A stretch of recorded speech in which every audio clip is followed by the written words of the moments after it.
Greetings, one and all. This is Lloyd Brown, and welcome, social media family, to Lloyd Brown Music. I know it's been a while. It's been over a month since I've been on social media, but anyone who knows me will tell you when I'm off social media, I'm working. I don't want to be giving you day by day stuff that's happening with me. It's pretty boring and it's pretty overrated. But I've been working hard, working on my next album. But I'm not here to really talk about that. I'm here making one of these videos I don't even really relish in making. I don't like making these kind of videos, but I have to make this video simply to pay my respects by way of sending my condolences to the Creese family on the loss of yet another artist, namely Michelle Melodee. Why is it that whenever I take time to go off social media, and then when I resurface, people tell me about the passing of people and they do it in such a way like I'm supposed to know because it's all over social media. And in this case, it happened with Michelle, as well as it happened with Elroy Bailey, as well as it happened with Joy Mack. But I simply had to make this video. I had lots of videos to make, a handful of videos, but I didn't want to encapsulate them all in one video. I needed to give the subject matter the respect that each subject deserves. So I'm making separate videos. But in this case, I want to let you know from the get-go that I didn't know Michelle well.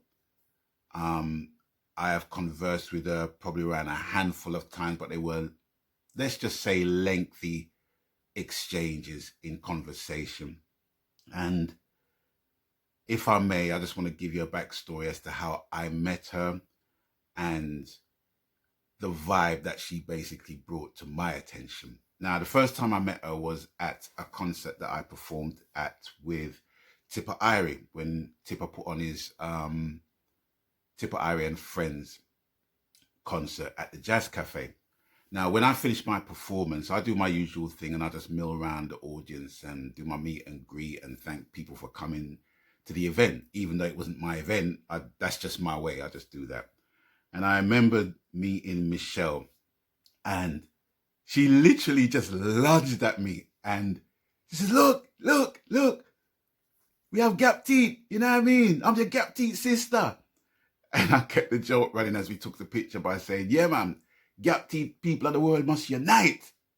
You know what I'm saying? And she was laughing heartily. And that was really the first time I met her. But I was made aware of her works by her background vocals that she performs with Mitzi June and also Nana Genesis. And her performing alongside a slew of artists, too many to mention, that plies their trade at the Hootenanny that Cecil Rubin basically ran. And yeah, I was made aware of her works at that point in time, but it wasn't until I heard a track from her that she recorded for Stevie P, and it was a track called The Point of No Return. Not a lot of DJs play it, but whenever I heard the tune, it kind of pricked up my ears. And the reason why that tune pricked up my ears was simply because it was one of the most sultry. It was one of the most sultriest or sultry lovers rock songs I've heard in a long time. Specifically because of her vocal tone. She just had a very silky vocal tone. Now, in the lovers rock genre, in the lovers rock arena, for me, there's different types of vocals that I hear on that in the present era of lovers rock music, let's say. You can hear the silky, let me start again. One type of vocal that you hear is a saccharine, sweet kind of vocal. Another vocal you hear on lovers rock tunes a lot is the R&B-esque kind of vocals. And another vocal that you hear a lot, well, you don't really hear a lot, is a very sultry, silky, lovers rock, OG style. And that's what Michelle had. And that's what Michelle brought to the table. So that song pricked my ears up. Anyway, fast forward to 2018. I had a project working on called Lloyd Brown Collabs Volume 1, which I wanted to make by way of a greatest hits album. But when you make greatest hits album, you always got to put 1 or 2 new tracks in there to give the album some kind of legs, you know, and to give people a reason to get the album, as it were. And I recorded 2 tracks, or I had 2 tracks in mind. One of which was Take My Hand, which I recorded with Michael Gordon. And the second was a tune called Turn Around. Now, I had a short list of 2 vocalists that I wanted to record that track with, because in this line of work, you always got to have a plan B.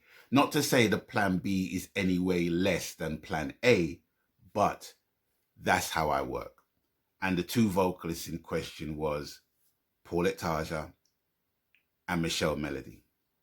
And I went for Michelle Melodee first because of the fact that Paulette Taja is already established, and I wanted to give Michelle somewhat of a launch pad by way of her singing on a track that I produced to guarantee her airplay at the very least, and the song being presented in the way that it just needed to be presented, you know. And the funny thing was that Turn Around was inspired by The Point of No Return. And for those who haven't heard the song is simply about makeup sex. Turn Around, my song that is. And don't go on like it's only me. But yeah, the song is about makeup sex, basically. And when you make a song like that, you have to kind of put all the ingredients in there to kind of paint the picture, because that's what I like to do.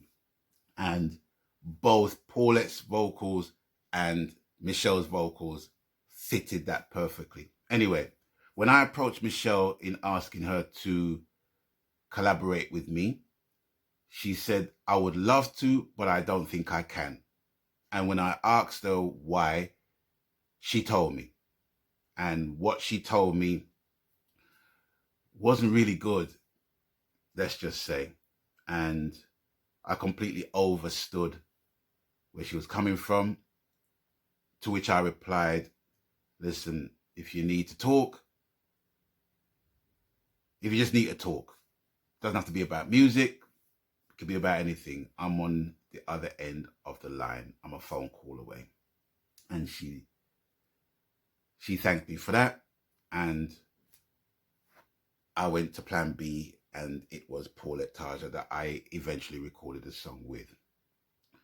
Now, fast forward again, throughout me sorting out my computer, getting the Salute project and the Therapy albums done, dusted, out the way, released, and having the space to work on more material, Michelle came into mind straight away. And before I decided to link her, I saw that she released a song called Toxic People. And that, let's just say, created alarm bells for me. So I kept my eye out in seeing that she was just basically okay doing what she was doing. And while I was doing that, she was doing that to me, but we weren't actually talking. But then she reached out and I reached out to her, and we had a chat. And the first thing she said after after us not speaking to each other was her raving about the song Romeo that I recorded Romeo is from the Against the Grain album. I wrote that song for my grandson.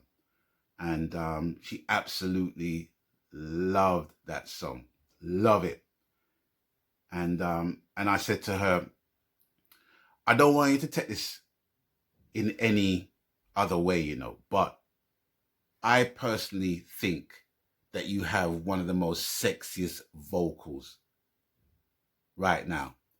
And I really want to capture that in a true lovers rock sense. And I would love to produce a tune with you.